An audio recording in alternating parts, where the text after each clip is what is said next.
Oh my God, guys, I can die happy. Two boys got into a physical fight over me at the gym. I can't tell you the whole story because it's sort of naughty. Long story short, like they were fighting over access to breeding rights and it got physical. Me and a staff member had to like break it up. Crazy. Guys, stop fighting over me. Please, guys. Please stop fighting over me. No! Stop, boys! I'm not gonna let you do this. You're gonna hurt each other. Stop. Greetings, my beautiful subscribers. I hope you're well. I'm coming at you with a sort of old school Valencia style vlog. Summer is over, and with it, my time on the Upper West Side has come to an end. I am moving to the East Village. Here I am working on my last garden of the summer, which, funnily enough, is also, rather unusually, in the East Village. And that is really the theme of today's video, that Upper West versus Lower East dynamic. I've never actually had a client in the East Village. It's just an area where people don't have gardens or the money to maintain them. The East Village is a young, bohemian, grungy area. And I think you can see that in the aesthetic of this garden. It's very punk / witchy. My boss designed this garden and it really mirrors the client's vibe. So this is a cleaning maintenance job and this client loves chemicals. I do not. I don't like working with chemicals. They're full of endocrine disruptors that are bad for the plants and they're bad for my testicles. Nobody in this country uses white vinegar, so I had to go to an Indian store just to get this specialty white vinegar, which is like 75 cents. But it's great for killing algae in the fabrics of stuff I'll show you on a wall over here in a second. And it's a good household cleaner and everything. You just have to be careful on stone and marble because it's so high acidity that it does mark. So like what I'll do, I've already kind of pre-sprayed it, so it's kind of hard to see, but here you see this algae here and it's kind of green and the wall is porous so it soaks in. So I'm gonna put and then we'll see later how well it comes off. And white vinegar is your friend, but you can't get it anywhere in this country because Americans love chemicals. Their answer to everything is just put a bunch of chemicals on it, but that doesn't clean. That you gotta lift the stuff off. You can't just put chemicals on it because then it's just the chemicals are on top of the dirt and it just stays there. It's like ah.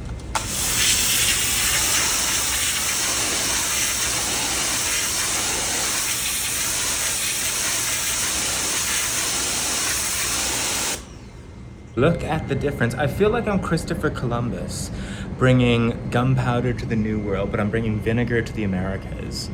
I mean, I've revolutionized gardening. So here it is, my final garden of the summer.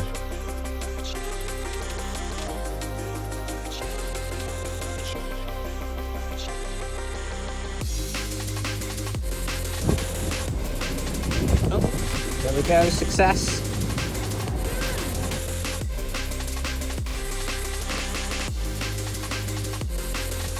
Before I leave the Upper West Side, I thought I would not explore because I have been before, but I haven't availed of all that the Upper West Side has to offer. And one of my favorite spots is here on Riverside Park. It's a really peaceful, sort of off the beaten track, literally, because the highway is up there. You got to come down these steps. I wouldn't be coming here late at night. But it is my favorite park in the city because it's very peaceful, it's along the water, and it's not really known of, and it's far enough north that it's off the tourist track. So that's really all I can say about this park.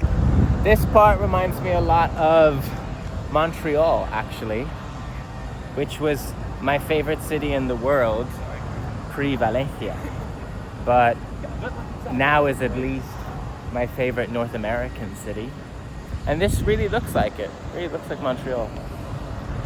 For the most part, here's a quick cheat code.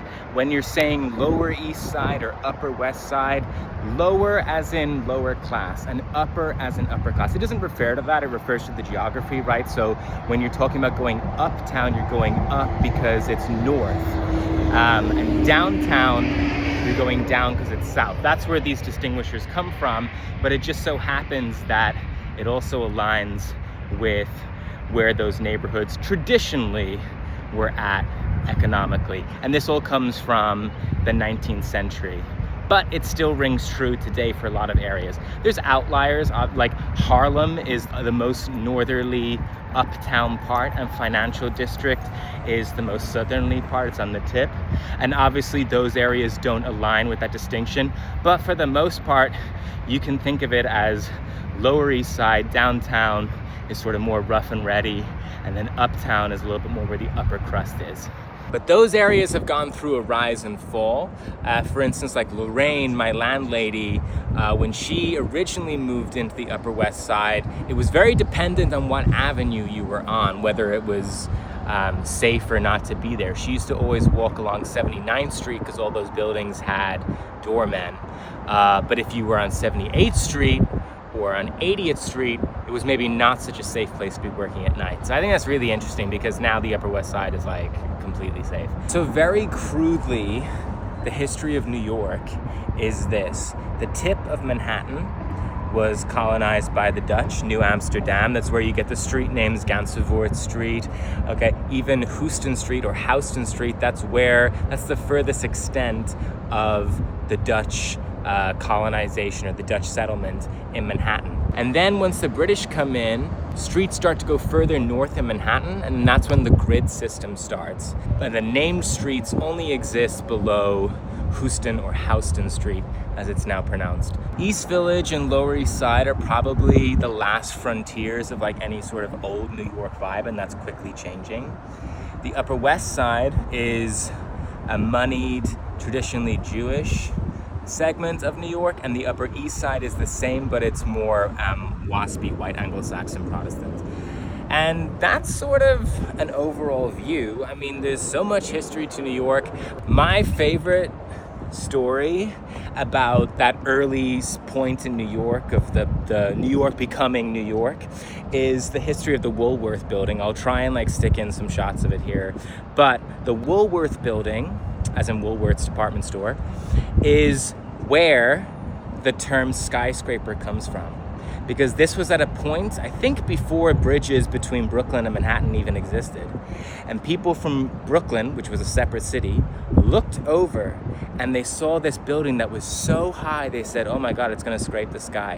What's funny is if you look at the Woolworth building now, it's like it doesn't even register in the skyline because it's so short compared to these other ones that have shot up around it. So comment below if you want me to maybe do more history of New York kind of stuff, because I do know a lot. I actually, in college when I was studying history at NYU, we did a very cool summer course called the History of New York, where we went around to all the different neighborhoods. Big adventure for Pippa. Pippa. Yeah, I'm trying to get Pippa cam working. All right, Pippa. Say hello, Pippa. Pip, pip. Pip, pip. She's not ready for her close-up, Mr. DeMille. That's from Sunset Boulevard. I didn't know that before I saw it, but I know the line. Everyone knows the line. Yo, unironically, the Upper West Side is kind of bopping. I was out here like on a Tuesday, and it was more alive than the East Village. The Upper West Side is more alive than the East Village now. Back on the Upper West Side. Before I leave, I am watching my landlady's dog while she's away. So this is Pippa. So I have these things that I'll just clean her little pawsies off with. Come here, pawsy, please. Can I see your pawsy, please? Excuse me. Just to wipe the New York City street off her so she's not like walking it through my apartment. And I'm glad I do, because look at the absolute filth, guarro, that comes off her feet. And remember, I washed her today, so that's just from this one walk. And I've been like double siding it and everything, so that would have been walked around my apartment. No bueno. I love animals, animals love me, but I would never have my own pet, certainly not in New York. A pet is a huge commitment and responsibility. Real talk, the best part of my life right now is that I have absolutely zero commitments. Like right now, I could fly to Miami in the morning if I wanted to, and with a pet, you just don't have that freedom. So the best of both worlds is to be an animal lover and you get to look after your friend's pet for a week or so, and then you give them back and you're free as a bird. my diet, what I'm eating, it consumes me every day. And for me to pack on weight, that's how I have to be. I have to be thinking about fitness all the time. And I enjoy it. I enjoy it, and I enjoy the results. The 165 pounds by the end of the summer, don't think it's possible. But if we can get back to that Valencia weight, that would be pretty cool. Right now, I never did cardio, but I'm walking to the gym. So from 81st Street to 23rd Street, so it's like 60 blocks almost. And that will serve as like a warm-up to get the muscles going. So when I get there, I'm ready to go. So today is a hamstring and glutes focused leg day. Starting off here with hip adductors and hip abductors. I always get these mixed up. So adductors with a D are pushing inwards, working the inner muscles of your thigh and groin to squeeze the weight. These are exercises that I would normally finish my leg day with. So normally I would start with big compound movements. So compounds are exercises that use multiple muscle groups like squats and glute bridges. But today I'm beginning with these targeted exercises to fatigue the muscles that I want to target. And then I switch to hip abductors, so pressing the weight outwards using my booty and my vastus lateralis, which is the outer thigh. This is a weak point of mine because, as I've said before, I'm very butt dominant. My butt likes to saddle the majority of the weight to the detriment of my thigh growth. Leaning forward in the chair is going to allow me to move more weight, and it's going to put the majority of the tension on the side of the hip and lower cheeks. So if you want to build a cuppable butt, if you wanted to rise off the back of your thighs, lean forward. This machine is the #1 glute builder. I think it's called a standing hip abductor. So normally you would hold onto these bars in front of me and that will steady yourself and put more focus on the glutes. But because I'm trying to also target my outer thighs, I'm not gonna hold on. So I'm driving outwards with my outer thigh, my vastus lateralis, in a kind of squat. And the act of stabilizing myself without the aid of the bars is going to make this much harder and more of a compound movement. And I like to play with foot placement to switch up which part of the muscle is under tension. Now on to glute bridges or hip thrust machine, aka the sus machine. Honestly, this specific machine is not my favorite just because you're super locked into a certain position and everybody's body proportions are different. So I much preferred the hip thrust machine in Fitness Park, Valencia, because it allowed for greater body position variation.